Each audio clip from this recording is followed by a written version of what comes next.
आज की कहानी है बेटी को घर का काम जरूर सिखाना चाहिए। वकील साहब का फरमान।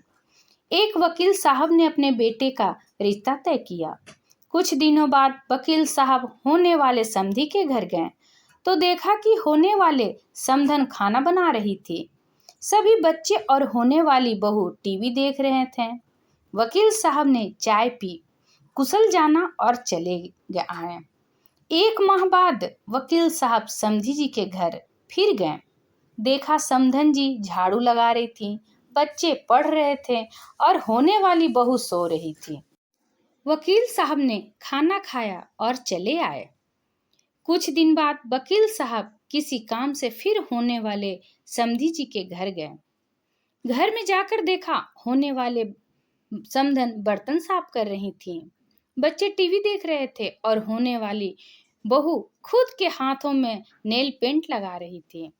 वकील साहब ने घर आकर गहन सोच विचार कर लड़की वालों के यहाँ खबर पहुंचाई कि हमें ये रिश्ता मंजूर नहीं है। कारण पूछने पर वकील साहब ने कहा कि मैं होने वाले समधी के घर 3 बार गया। तीनों बार सिर्फ समधन जी ही घर के कामकाज में व्यस्त दिखी।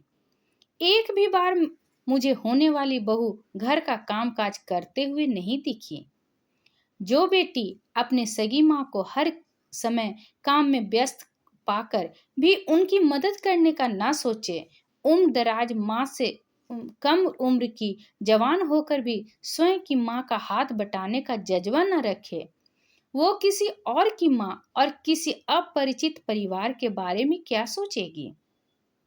मुझे अपने बेटे के लिए एक बहू की आवश्यकता है, किसी गुलदस्ते की नहीं जो किसी फ्लावर पॉट में सजाया जाए। इसलिए सभी माता पिता को चाहिए कि वे इन छोटी छोटी बातों पर अवश्य ध्यान देवें।